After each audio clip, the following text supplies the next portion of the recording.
let's do that. So hamstring is the one at the back of your leg.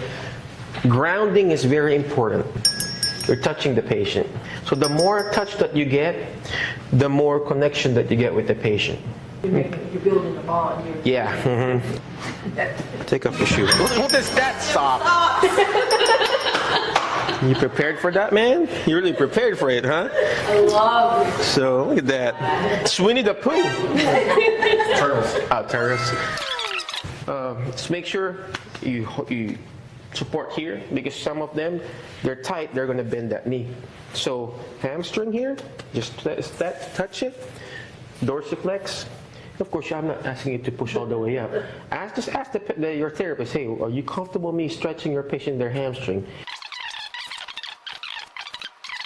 So we call it PJM or manual stuff, but just the stretching, hamstring stretches. It doesn't have to be a fancy stretch. We have different types of stretching. We call it ballistic, we call it PNF, we call it fancy other stuff. But just ask your therapist, hey, what are you comfortable with? You're comfortable with me stretching the hamstring? Okay. How many seconds of a hold do you want me to do? Oh, go ahead and do 15-second hold. If they say 15, do 15.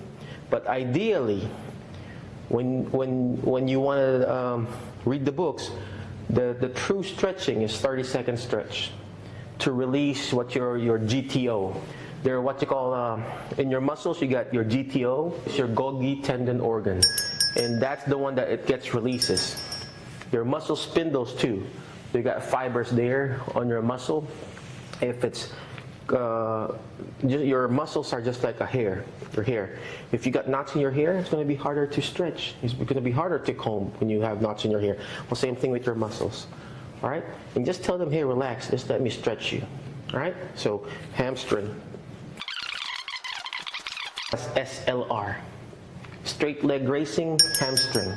Okay. The next thing that they're going to tell you, hey, do KTC or single knee to chest. Single because Matt is single. No. Single because it's single knee to chest. So you're stretching. You're stretching the glutes here. So you're holding it.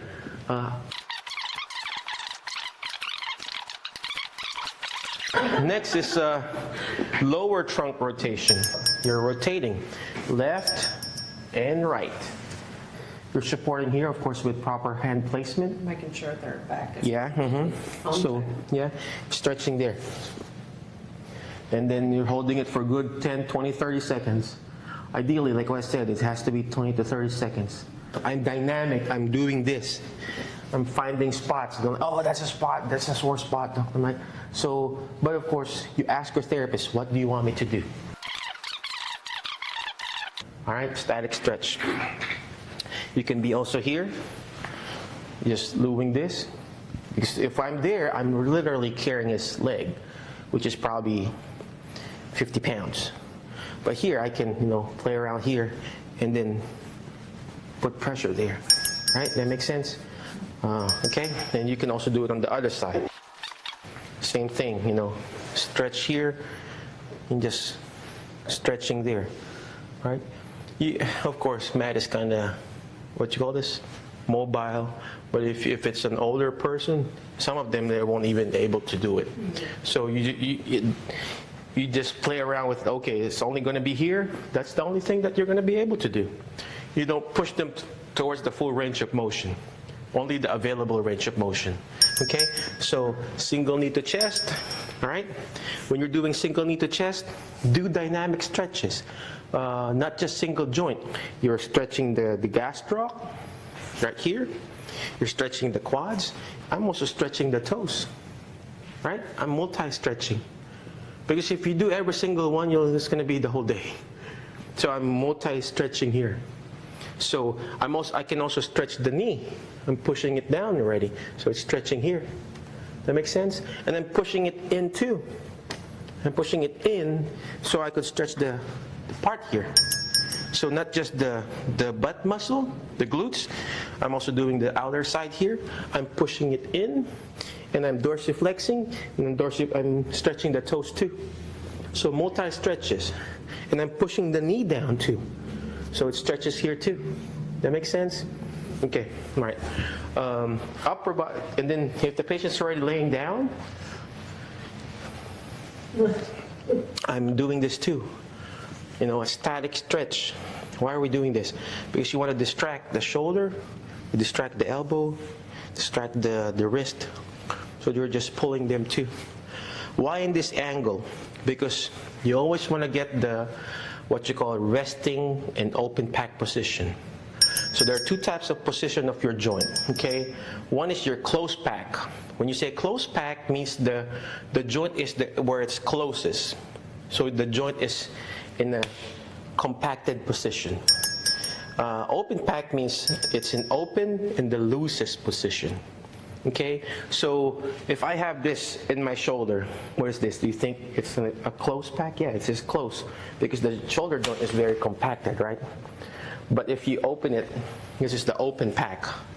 All right, you know, you're not going to take the board exam, but it's 20 and 30.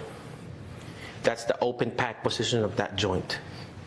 So the loosest position of that joint. Okay, so you're distracting it. You know, sometimes I'll ask the patient to look towards that side, so and then side bend towards that, so you open it.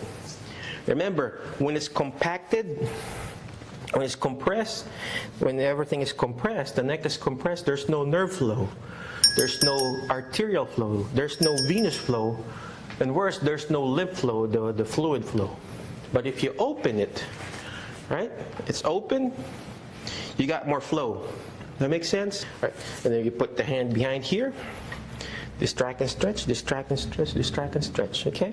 You can also pull it towards there, so you're stretching the lats too, okay? All right, go ahead and sit up, Matt. For the back, all right, we also stretch the neck, you rotate. So me, like what I say, I want to play with the joint. I'm not asking you to play with the joint. Just steady stretch, right? Steady stretch for you guys, okay? So same thing with the opposite side. You know, proper body mechanic is very important, especially with man. It's a big guy, right? So if I was there, it's going to be harder for me to move the head around. See, if it's there, see, it's harder for my hand placement. So proper body mechanics, you don't want to lose that. So position yourself, stretching, rotate, okay?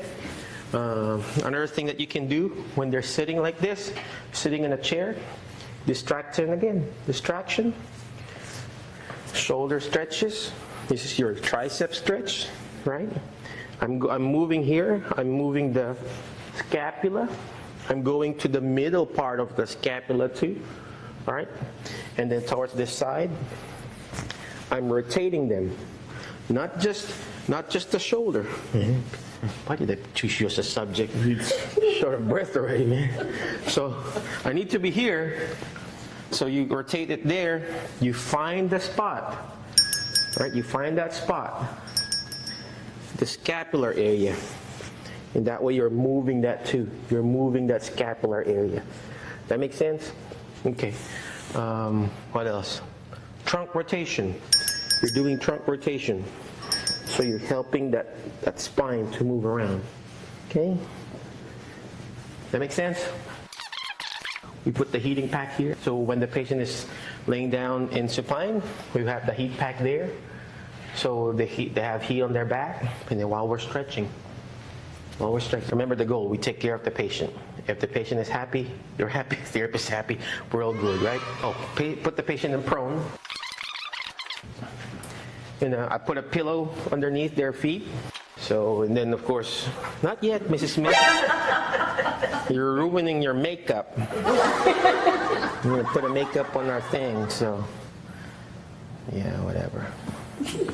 So, yeah, that's what he wants. So you can push the patients in their spine. So just push it down, you know, just give them some relief, you know. Of course, right now I'm just pushing because I just want to push Matt.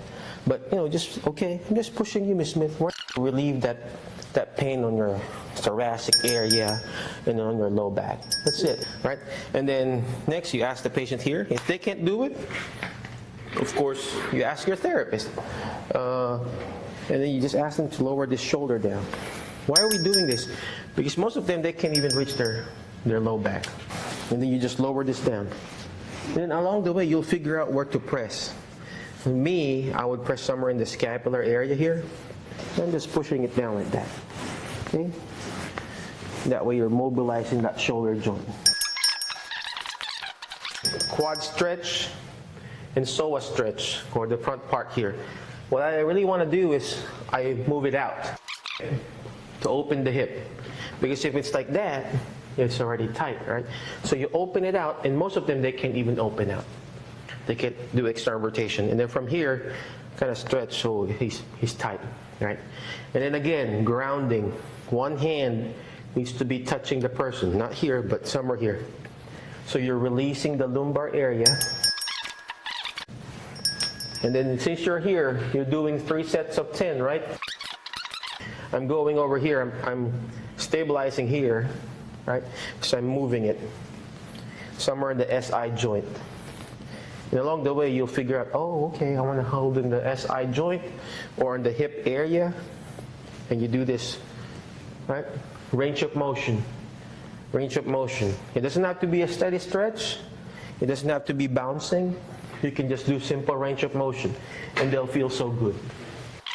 I'm touching him because I want him to know I'm still present with him. Same thing. You know what I mean? Pacing yourself.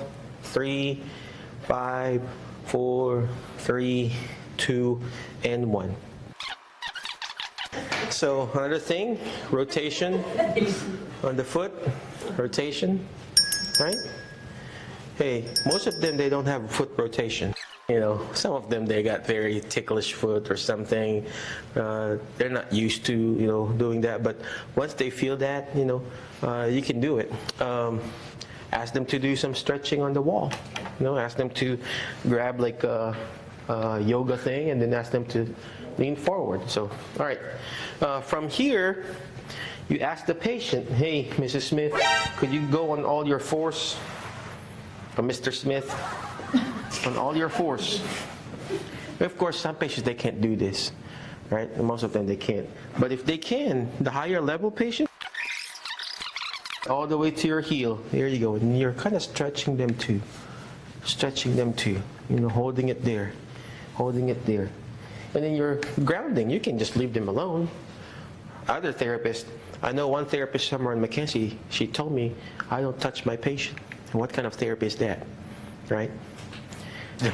You ask them to stretch, you know, have them, yeah, of course, with permission, right? Have them stretch there.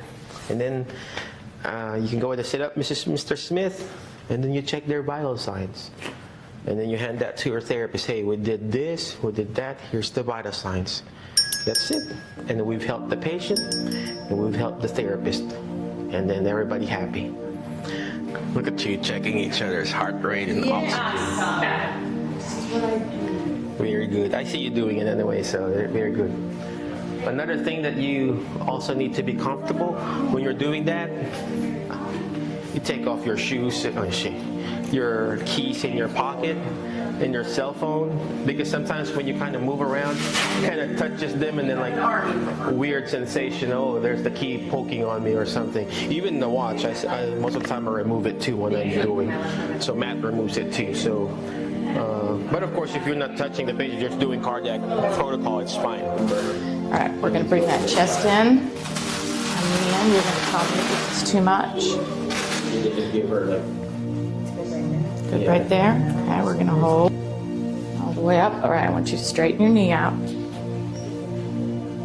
Okay, and you're going to tell me when. No, I got it here first. Hmm?